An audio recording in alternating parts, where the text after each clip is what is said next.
So in today's video, I'm going to discuss about an important topic which confronts many people when they are in their high school, especially when they are in grades 9 and 10. So this is essentially a choice which they need to make at this point of their life as to whether they are going to study science or commerce slash business or arts slash social sciences. So essentially, some boards provide you the possibility of taking a multitude of subjects in these disciplines, and so you can create a kind of collage of subjects which includes a mixture of science, commerce, and arts. But most boards ask you to make a clear choice between these three particular streams, and this is a choice which needs to be made at the end of grade 10 in many countries. And so I will target my video toward people who need to make this particular choice. So like in any situation where you need to make a decision, it's good to look at three aspects of the decision. So the number one is you need to look at it from the aspect of data, or how your brain or a computing system would look at the problem. The second thing is you need to look at it from the aspect of how your heart would look at the problem, or what are your feelings toward that subject. So that's very important for a human being, because how we keep our motivation is through the feelings which we have, and it's not possible to stick to a certain plan if the only thing you have going is your kind of mental force which is behind that problem. So you need both the mental force and the mental discipline for the problem, but you also need feelings and passion to sustain for a long time in a given field. The third issue you need to look at is how is it going to work out in the real world, because in the real world you not only can study a certain field, but you also need to make money that will provide you with sufficient resources to sustain yourself through life, and also to become a productive and tax paying member of the society. So again, these are certain things to keep in mind. So let's start with the first issue, which is to look at the aspect of data. So again, if you are at the end of grades 9 and 10, your marks or grades are the things which tell you about your capability and your skills in a particular subject. So basically you have gone through these two classes and you have studied a set of subjects such as science, mathematics, social studies or sciences. You may have studied two languages, and you may also have studied something such as commerce or a field like that. Now you need to make up your mind as to which of these subjects you really like, and that's the second part of the problem. But the first thing is, what is the world telling you about your capability or skill in these particular subjects? So again, to understand that, the best thing is to look at your marks or your grades and to see where you have done well. Now, it could be that you feel that your grades are not reflective of your actual performance. So if that is the case, then you need to show your performance through something which is beyond the grades, such as some kind of extracurricular activities which you have taken part in, or maybe you have given some particular standardized tests or taken part in some competitions where you have done very well, and these can be used to show the fact that you may have not done well in your class as far as grades are concerned, but you have a lot of talent in that particular field. So again, this is where the talent comes out in the form of data, and this is the thing that universities and colleges look at when they try to determine whether a candidate is a good fit for them. Now the second aspect is what your heart or what your passion or feelings tell you. So here you need to take a step back and ask yourself the question as to which are the subjects which you like most. Which are the books that give you a good feeling?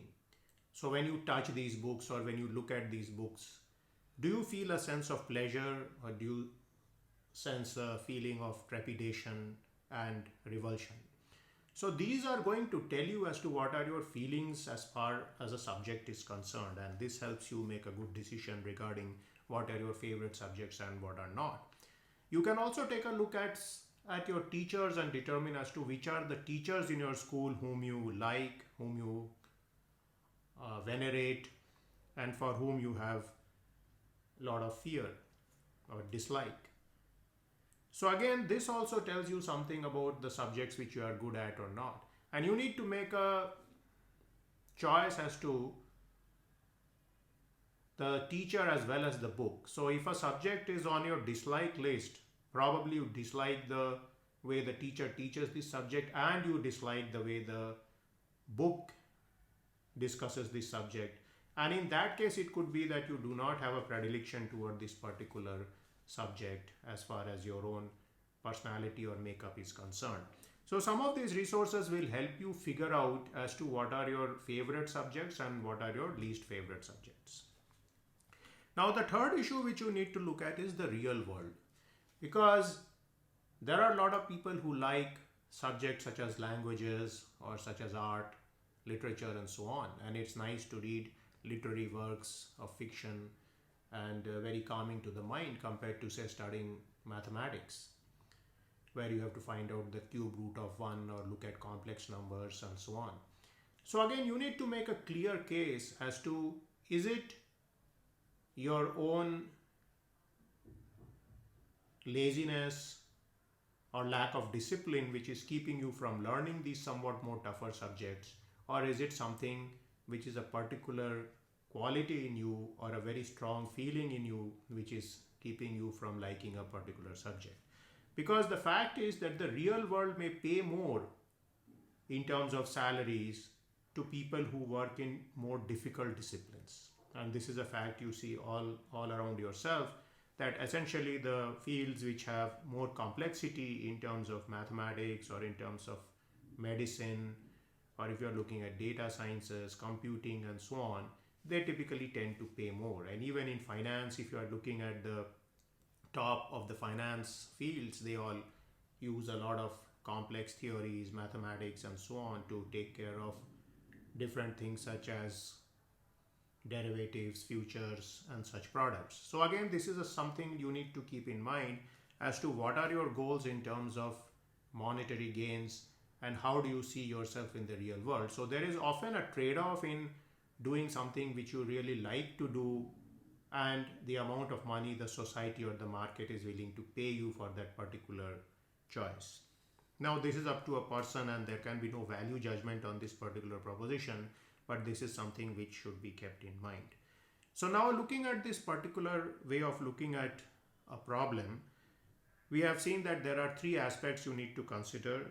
The number one is your skills and capability, which are brought out by your grades, competitions and so on, standardized tests also. The number two is your passion. So this comes out from the feelings you have toward the subjects, toward the teacher, toward the people who are experts in the field and so on. And the third is what the job market and the real world is telling you about the possibility of a good livelihood in that field in terms of the long-term future. So now these are some of the aspects which you need to ponder and you need to consider well, because to be successful in a field, you need to have the skills as well as the strong feelings which are behind the motivation. And so these two particular things are required to be successful in a given field. And you also need to ensure that the particular problem which you have selected for a long period of study is likely to result in something at the end in terms of jobs or business possibilities and so on. So basically the skills you acquire are often more important than the particular degree you do. So you need to very clearly consider as to the skills you are acquiring and how they can be used. So many times people in the arts field are mistaken regarding their skills, but there are a lot of skills which people pick up in the art field also, which are very useful in big picture scenarios, like if they want to get into the world of media or diplomacy or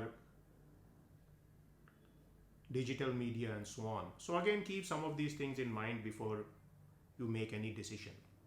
Now I'd like to tell you something which you should not try to do so much. It's that you should not look at your parents as the particular source for very many of your solutions to these problems, because your parents have come from a past generation and whatever has worked out in that generation 20 or 30 years ago may not be useful in today's world and time.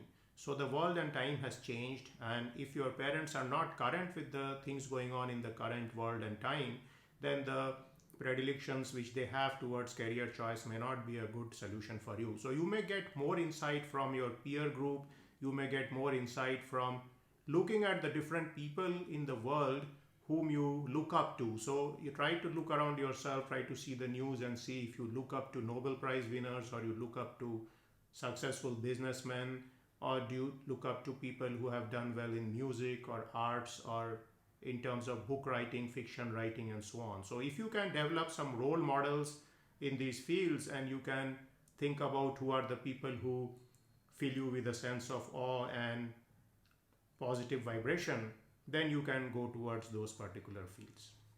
So that is something to keep in mind, and one of the ways to do that is to take part in a lot of different situations, to visit different museums, to take part in all kind of like musical activities, arts competition, science competition, coding competition, and so on. And these will help you to bring out what are the skills in your field and who are the role models in the field who you would like to follow in your life. So I hope this video was useful for you, and if it was useful for you, please share it with different people and also subscribe to my channel. Thank you very much.